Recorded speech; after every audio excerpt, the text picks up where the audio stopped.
Let me help you lose weight, especially stubborn belly fat during menopause or post-menopause. So I'm going to bring over my trusty whiteboard here with all my notes on.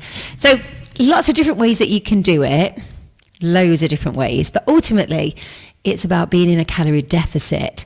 Now, just because you're menopausal or postmenopausal doesn't mean that weight loss rules or law don't apply. Yes, there are some things around losing weight that have changed, and what you did in your 20s, your 30s, your 40s even may not work anymore, and that's really normal. You've got a new body, new hormones, new hormone levels. So there are different ways and just slight tweaks that can make a massive difference.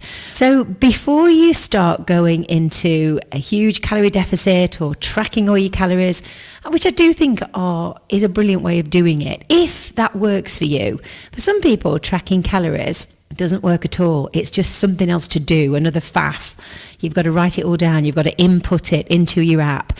And it is difficult if you do a lot of home cooking, because you've always got to sort of guesstimate what the ingredients were and if you don't weigh everything. So it can be sometimes a little bit tricky.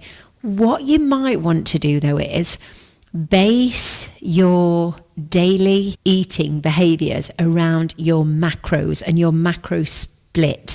So that is your carbohydrates, your fats and your protein. So as a menopausal woman or a postmenopausal woman, what we need to be generally eating are about 30 to 35% of your total daily calories need to come from protein. And that can be plant-based protein or it could be animal-based protein. So animal-based protein are things like chicken, turkey, fish, all seafood, eggs, Greek yogurt, cottage cheese. And plant-based proteins are things like lentils, chickpeas, tofu, quinoa, tempeh, peas, beans, nuts and seeds, and of course there are more. And you need to eat a wide variety of plant-based protein and animal-based protein. And if you can base your meals around your protein intake, well, protein keeps you satiated for so much longer. So if you eat lots of protein, you're less likely to be hungry. It helps your cravings, it helps your hormones.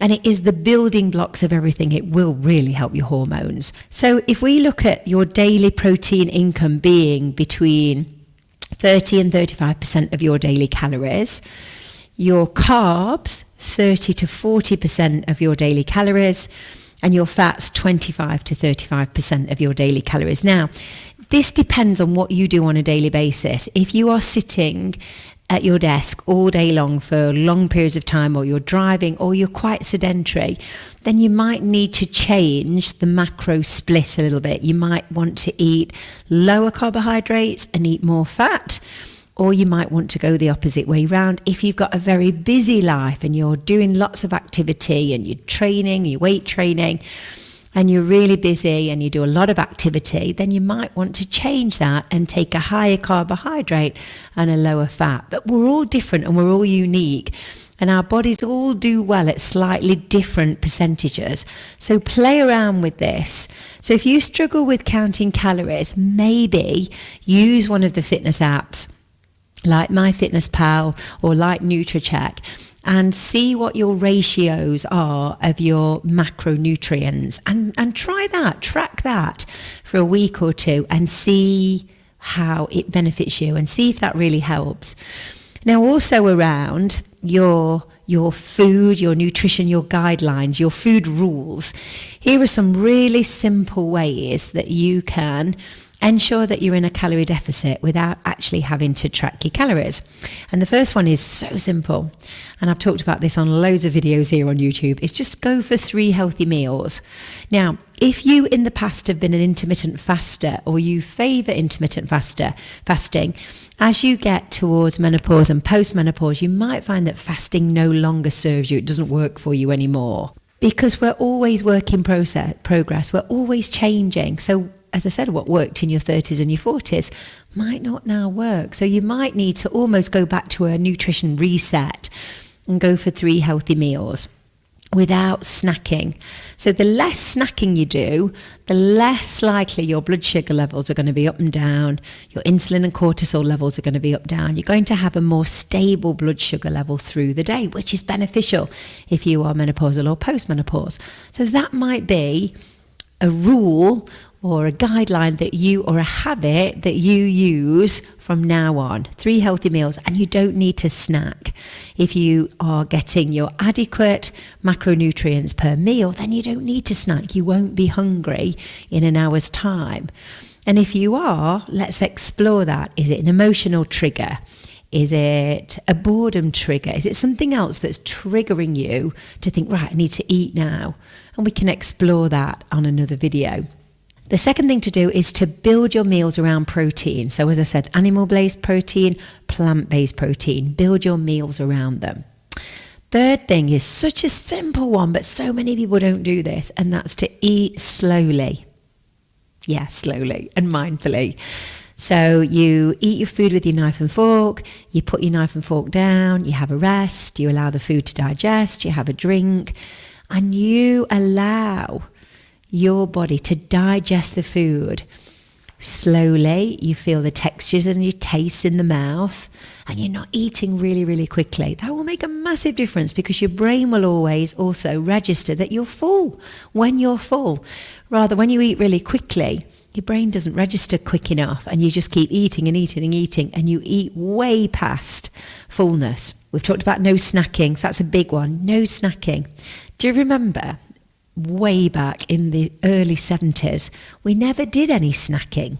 Snacking's quite a newish thing. If you are in your 50s or beyond, you may even remember when snacking sort of started. Finger of fudge. Do you remember that advert? One of the first adverts that started to market to children, especially, a snack, a chocolate snack. And before that, in the 60s, we never snacked. It was 3 healthy meals, and that was it. You waited till your tea was ready, or you waited till your lunch was ready. You didn't snack. Snacking is quite a newish phenomenon. We don't need to be snacking throughout the day. Another one that's huge, my clients are always talking about this, and it's nighttime nibbling.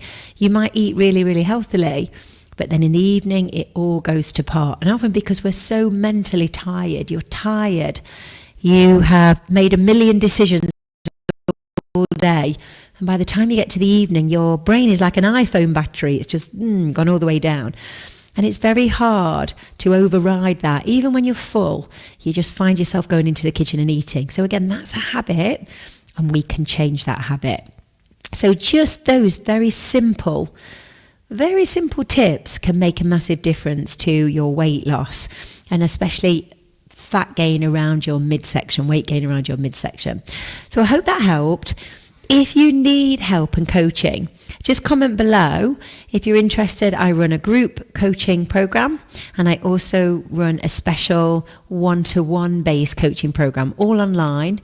I've got lots of different exercise classes that you can join, and fitness classes that you can join, and also we do group and one-to-one coaching. So if that's of interest to you, then just put a comment below. But I hope you found that video interesting and informative, and if you do have any questions, put them down below. I'd love to hear from you, and remember, share this video, subscribe, and definitely leave a comment.